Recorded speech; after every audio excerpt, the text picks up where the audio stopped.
Hello guys, thank you so much for watching my channel the twisted olive. और last class में हम लोग पढ़ रहे थे transactions those are not regarded as transfer. उसमें हम लोगों ने लास्ट पॉइंट में देखा था any transfer by way of conversion of bonds और debentures into shares of that company. इसको भी हम लोग क्या नहीं मानेंगे, ट्रांसफर नहीं मानेंगे और इस पे भी कैपिटल गेन टैक्स नहीं लगेगा। लेकिन हम लोगों ने अगेन देखा था कि जैसे बॉन्ड से शेयर में कन्वर्ट हुआ, उसके बाद उसको अगर हम लोग सेल कर रहे हैं तो ये वाले ट्रांजैक्शन पे ट्रांसफर, इसको हम लोग ट्रांसफर भी मानते हैं और इस पे हम लोग का कैपिटल गेन टैक्स भी पड़ता है। सो इससे रिलेटेड कुछ एग्जाम्पल्स देख लेते हैं।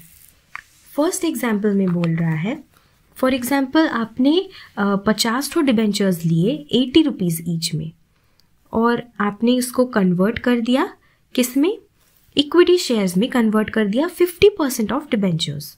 तो ये आपका कन्वर्जन हो गया। कन्वर्जन के बाद उसने 6 महीना ये शेयर्स को अपने पास रखा और उसके बाद सारे इक्विटी शेयर्स को उसने 4200 में सेल कर दिया। तो यहाँ पर हम लोग का जो होल्डिंग पीरियड है वो कितना है, 6 महीना है। सो यहाँ पर ये हो जाएगा short term capital asset, short term capital asset हो जाएगा ये।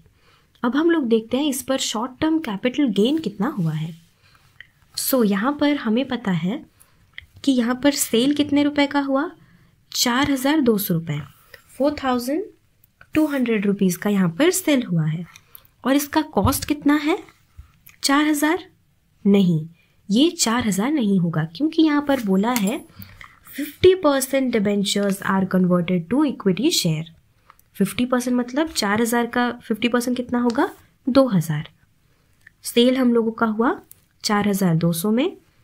ये जो 4200 रुपये का सेल हुआ, ये कितने रुपए के डिबेंचर्स का सेल हुआ, ये हुआ 2000 रुपये के डिबेंचर्स का। सो यहाँ पर हमें आता है शॉर्ट टर्म कैपिटल गेन कितना, 2200 रुपये का शॉर्ट टर्म कैपिटल गेन आता है। सिमिलरली हम लोग एक और एग्जाम्पल देख लेते हैं। सेकेंड एग्जाम्पल में बोला है कि हम लोगों ने 100 डिबेंचर्स खरीदे एट ₹80। तो इसका टोटल कितना हो गया, 8000 रुपये। और ये जो 100 डिबेंचर्स हैं इससे हम लोगों ने 50% डिबेंचर्स को कन्वर्ट कर दिया किस में, इक्विटी शेयर में।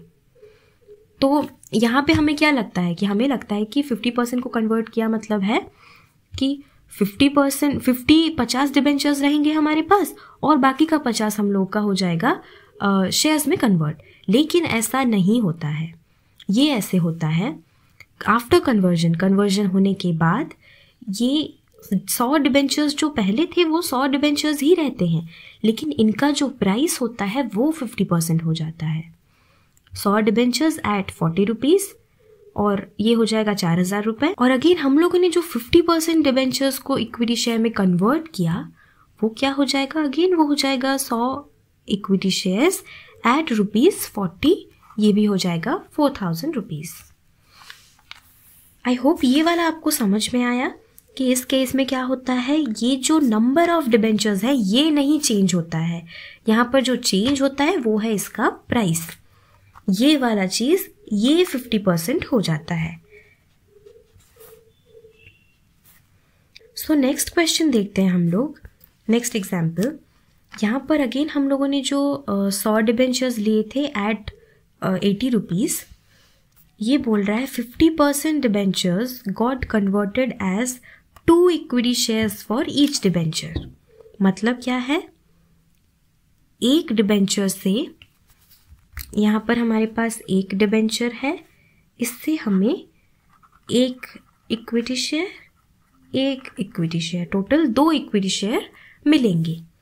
सो 50% डिबेंचर्स को हम लोग कन्वर्ट कर देंगे। तो इसको आप लोग ट्राई करिए कैसे होगा।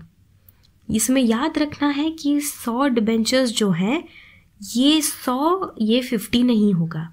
तो इस केस में क्या होगा, इस केस में हो जाएगा 100 डिबेंचर्स एट द रेट 40, जैसे हम लोगों ने यहाँ पर किया था, इक्वल्स टू 4000।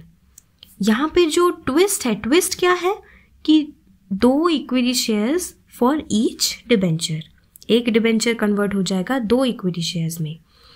तो अगर ये वाला कंडीशन नहीं होता तो क्या होता, 100 डिबेंचर्स और 100 इक्विटी शेयर्स होते, लेकिन क्योंकि यहाँ पे बोला है कि एक डिबेंचर 2 इक्विटी शेयर में कन्वर्ट हो जाएगा, सो ये बन जाएगा आपका 200 इक्विटी शेयर्स। यहाँ पर एक डिबेंचर, ये वाला केस था 1 debenture equals to 1 equity share. यहाँ पर हो गया 1 debenture equals to 2 equity shares, so ये हो जाएगा 200 equity shares at the rate 20 rupees. ये बहुत ही इंपॉर्टेंट है, यहाँ पर हमें ये चीज़ अच्छे से समझना है कि एक डिबेंचर का प्राइस कितना हो जा रहा है यहाँ पे 40 रुपीज़। तो अगर 2 इक्विटी शेयर्स में हम लोग इसको कन्वर्ट करेंगे तो इसका प्राइस हो जाएगा 20, इसका भी प्राइस हो जाएगा 20। सो ये चीज़ यहाँ पर हमें याद रखने की ज़रूरत है। अगेन 4th एग्जाम्पल में क्या बोला है, सेम हम लोग के पास जो 100 डिबेंचर्स हम लोगों ने लिए थे 80 रुपीज़ में, उसी को ही 50% debentures got converted as 1 equity share for 2 debentures. ये वाला केस है, ये 2 डिबेंचर्स हैं, ये दोनों मिल के 1 इक्विटी शेयर बन रहा है। तो ये चीज़ आप लोग ट्राई करिए, कैसे होगा। ये होगा 100 डिबेंचर्स, जैसे पहले भी हम लोग कर रहे थे, 50% कन्वर्ट हो रहा है, तो जो डिबेंचर 50% कन्वर्ट नहीं हो रहा है वो कितना हो जाएगा 100 डिबेंचर्स एट 40 रुपीज़, 4000। अब बोल रहा है 2 डिबेंचर्स मिलके 1 इक्विटी शेयर होगा। इस केस में ये वाला नॉर्मल था, तो ये कितना हो जा रहा था हम लोग का 100 इक्विटी शेयर्स हो जा रहा था। तो यहाँ पर अगर 2 डिबेंचर्स कन्वर्ट होंगे तो ये कितना होगा, इसका 50% यानी कि आधा हो जाएगा, ये हो जाएगा 50 equity shares at the rate 80 rupees.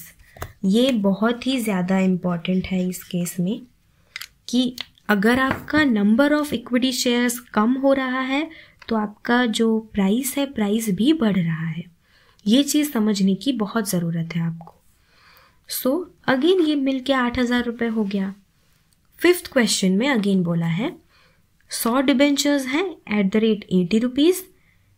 यहाँ पर बोल रहा है इसका जो 60% डिबेंचर्स हैं that got converted to equity shares as 3 equity shares for each debenture.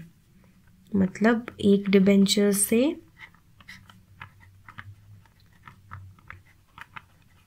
3 equity shares, ठीक है। तो ये क्या हो जाएगा, सेम हम लोगों ने जैसे यहाँ पर किया था 100 डिबेंचर्स एट द रेट 32 क्यों, क्योंकि 60% को हम लोगों ने कन्वर्ट किया, बाकी का 40% तो अब भी डिबेंचर है। तो ये हो गया हम लोग का क्या 80 का 40%। 100 डिबेंचर्स जो हम लोग के पास कन्वर्ट नहीं हुए हैं 40%, वो हो जाएगा एट द रेट ₹32, ये हो जाएगा 3200। और जो बाकी का 60% कन्वर्ट हो गया इक्विटी शेयर में, वो क्या हो जाएगा, वो हो जाएगा 300 equity shares at the rate, ये 48 नहीं होगा, 48 होता अगर ये 100 वाले केस में होता। इसको मैंने ऐसे काट के इसलिए लिखा है ताकि आपको अच्छे से समझ में आए, अच्छे से आपको क्लियर हो ये चीज़ कि अगर आपको ऐसा क्वेश्चन आए एग्जाम में और समझ में ना आए तो आपको सिंपली जो ये इजी वाला है जो फर्स्ट हम लोगों ने पढ़ा था, क्योंकि इससे ही हम लोगों ने समझा है चीज़ को, तो आप ये लिखना और अगेन इस पे ही आप काट के मॉडिफिकेशन करना। सो अगर नॉर्मल केस होता 1 debentures equal to 1 equity share होता तो ये हो जाता 100 इक्विटी शेयर, लेकिन क्योंकि 1 डिबेंचर 3 इक्विटी शेयर में डिवाइड हो रहा है तो ये क्या बन जाएगा, ये हो जाएगा 300 equity shares at the rate, equity share का नंबर बढ़ गया तो प्राइस जो है वो क्या हो जाएगा, वो भी उसी रेशियो में कम होगा। So this will become 16 rupees, 48 divided by 3 16 rupees, और ये हो जाएगा 4800, दोनों मिलाकर 8000। सो आई होप आपको ये वाला जो कॉन्सेप्ट है, ये जो जितने भी एग्जाम्पल्स अभी हम लोगों ने किए, ये भी आपको अच्छे से समझ में आ गया।